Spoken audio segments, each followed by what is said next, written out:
2025년 1월 27일 월요일 새벽 예배를 시작하도록 하겠습니다. 찬송가 28장 복의 근원 강림하사 찬송하게 하소서. 한량없이 자비하심 증량할 길 없도다. 천사들의 찬송가를 내게 가르치소서. 구속하심 그 사랑을 항상 찬송합니다. 주의 크신 도움받아 이때까지 왔으니 이와 같이 전국에도 이르기를 바라네. 하나님의 품을 떠나 죄에 빠진 우리를 예수 구원하시려고 보혈을 흘려 주셨네. 주의 귀한 은혜 받고 일생 빚진 자 되네. 주의 은혜 사슬 내사 나를 주께 매소서. 우리 마음은 연약하여 범죄하기 쉬우니 하나님이 받으시고 전국인을 지소서. 아멘.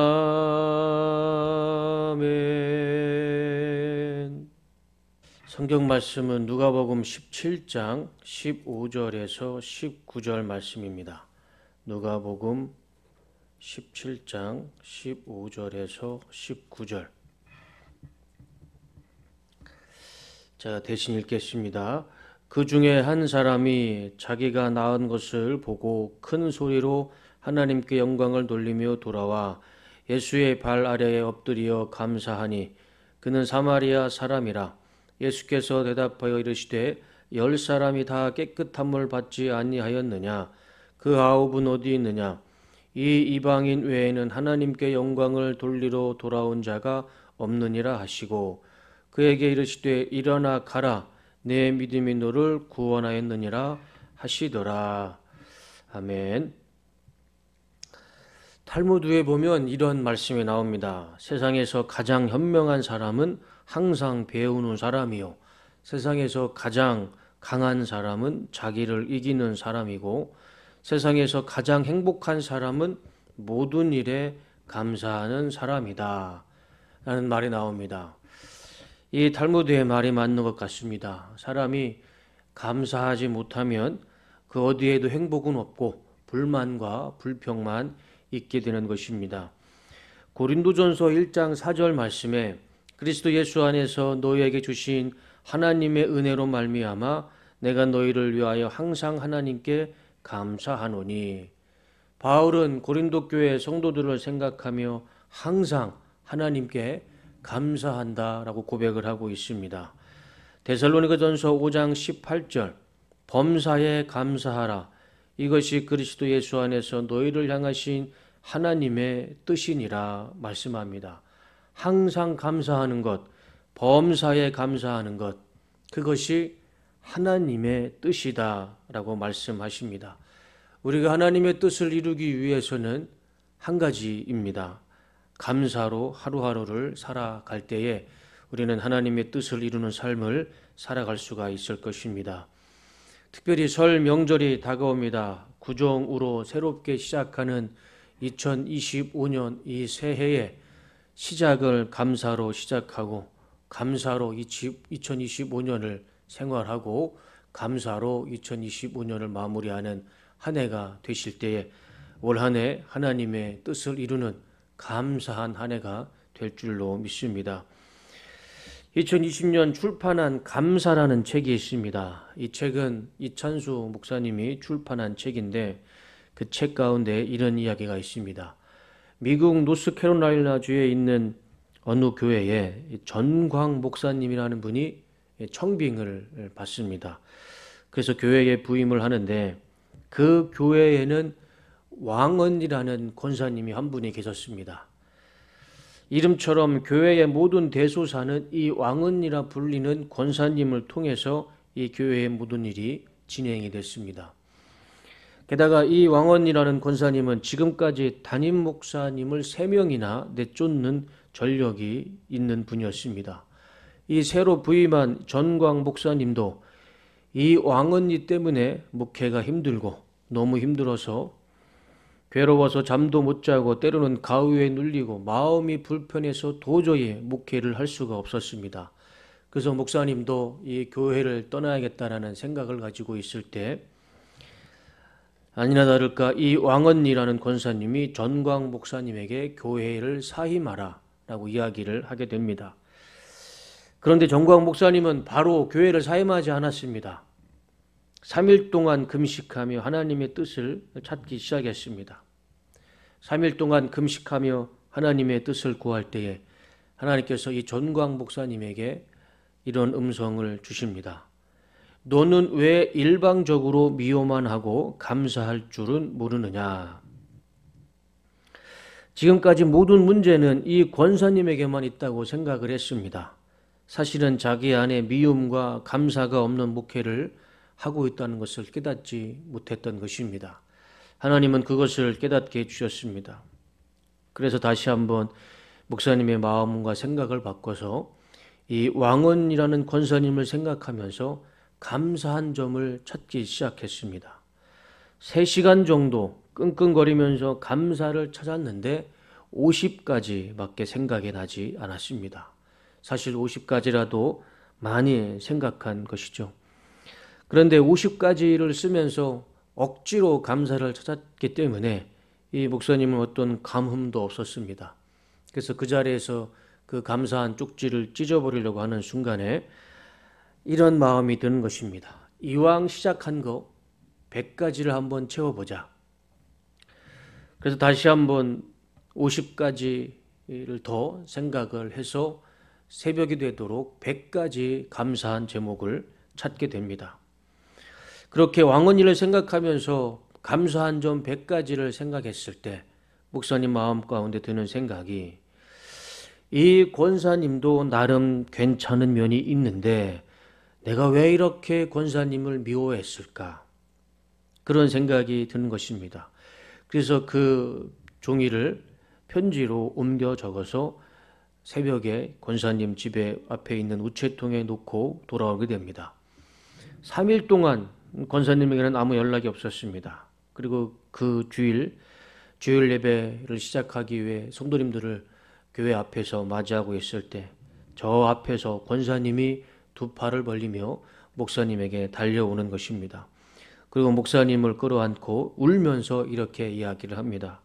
목사님, 나는 목사님을 내쫓으려고 그렇게 못되게 굴었었는데 저를 생각하면서 감사가 100가지나 된다니요.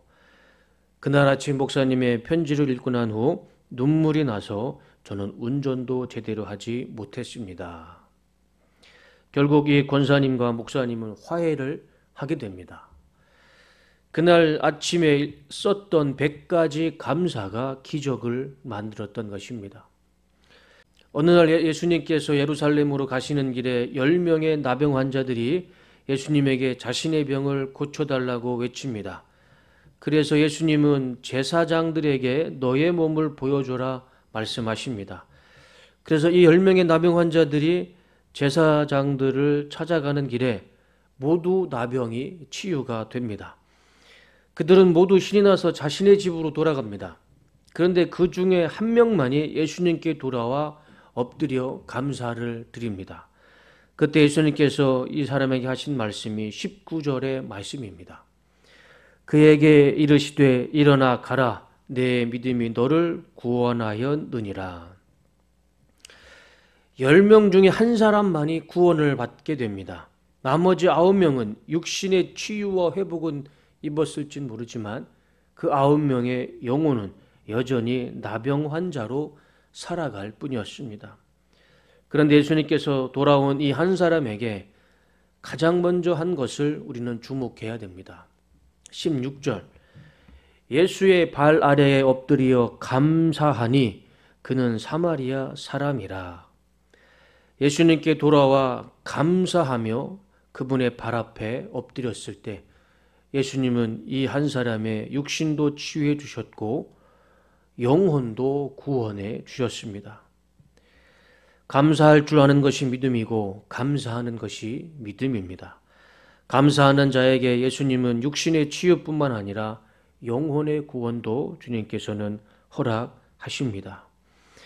남들은 다 세상의 길로 자신의 길로 걸어간다 할지라도 우리는 항상 주님께 돌아와 하나님 앞에 감사하는 삶을 살아가는 성도의 삶이 되길 원합니다.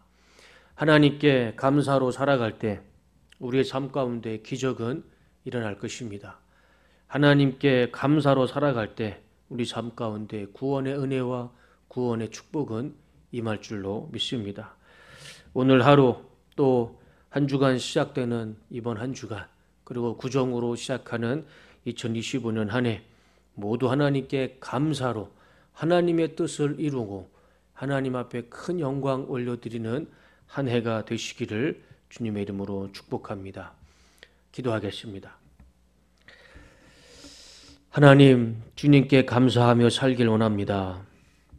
우리에게 주신 작은 것에 감사하고 작은 일에도 감사하며 살아가는 주님의 성도가 되게 하옵소서. 감사는 하나님의 뜻이라 말씀하셨으니 감사하는 하루하루 일상이 되게 하여 주시옵소서. 10명의 나병 환자 중에 한 사람만 돌아와 주님께 감사했을 때 그의 영혼까지 구원해 주신 하나님의 은혜를 생각하며 늘 주님께 감사하는 삶이 되게 하여 주시옵소서. 하나님, 한 주간 우리 뚝섬교회 모든 성도님들 설 명절로 많은 거리를 이동할 텐데 주님께서 함께 하셔서 안전한 운전이 되게 하여 주시옵소서.